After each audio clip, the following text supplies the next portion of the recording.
Thank you so much. Hello, everyone. Today I'm going to talk about the work of Centinelas del Agua. Centinelas del Agua, it is located in Cancun, Quintana Roo, Mexico.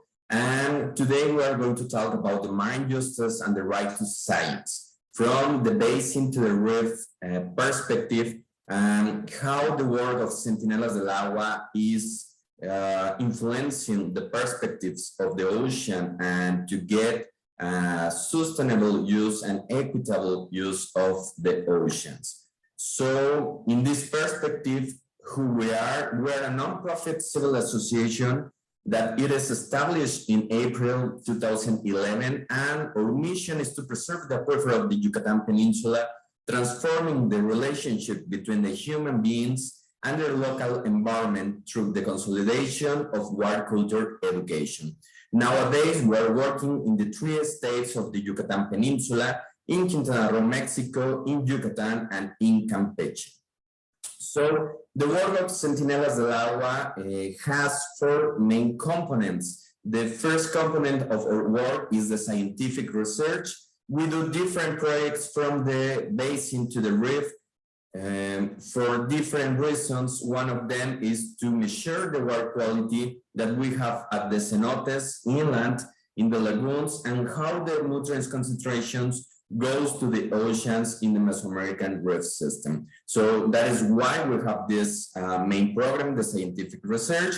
The second program that Centinelas del Agua has is the conservation. So all the information that we get through this scientific research, we try to analyze and to get different mechanisms of conservation for this area. One of the examples is that we can make some proposals for new natural protected areas, inland and ocean natural protected areas too. And the third program that Centinelas del Agua has is the water governance. It means that all the information that we get through the analysis of the conservation and the scientific research, we talk with the different government, through the federal government, then the state government, and the municipalities to make some regulations according to get the preservation of the natural resources in the forests of the Yucatan Peninsula and of course at the oceans. And one of the main ecosystems that we have here in the Mexican Caribbean is the coral reef system. So all of these programs, we try to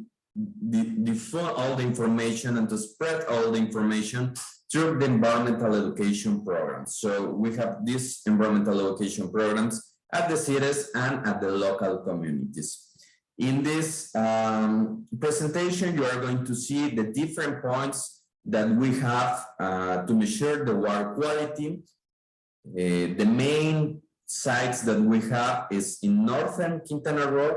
This is Cancun, and in the Cancun area, we have more than 40 sites to measure the water quality. We measure in coastal lagoons the water quality. One of them is the lagoon of the Yalajao Lagoon, where it's Holbox.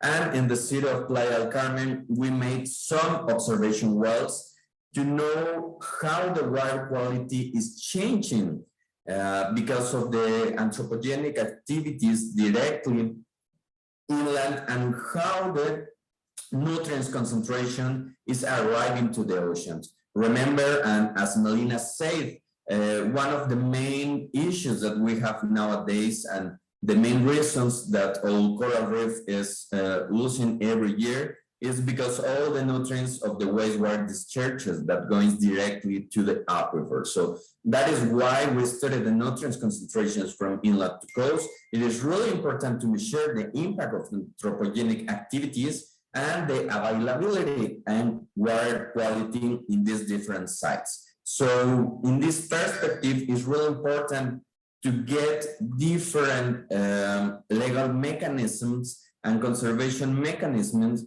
with an integrated vision. It means in different moments, we just make conservation areas here in the oceans, but we didn't see what is happening inland. So nowadays, in the different mechanisms of management basins, for example, or in the ocean management, we try to get an integrated perspective to see what is happening inland in the forest and how it's contributing all of these anthropogenic activities directly to the oceans. In this image, you can see that all of the wastewater discharges that goes directly to the groundwater is affecting directly to the oceans. So this is why we need the science, the access to science, and the access to public information.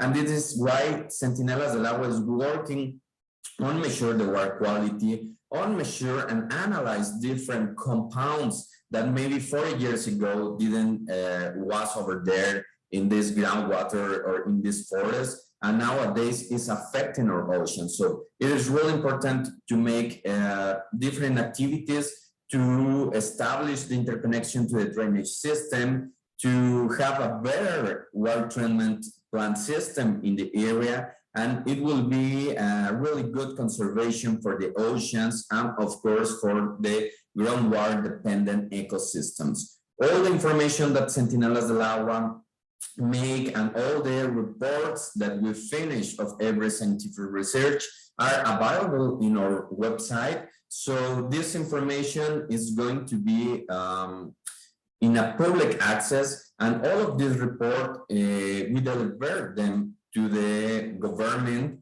in order to have better regulations to preserve the ocean. So it is really important that all the information that we make goes directly to the government, because the government is one of the main inspectors that we can have, and one of the main decisions that were taken at the government decision. For example, in this image, you can see one of the main water quality monitoring network that we did in Yalajao Lagoon. And after that, we analyzed all the compounds that we found over there.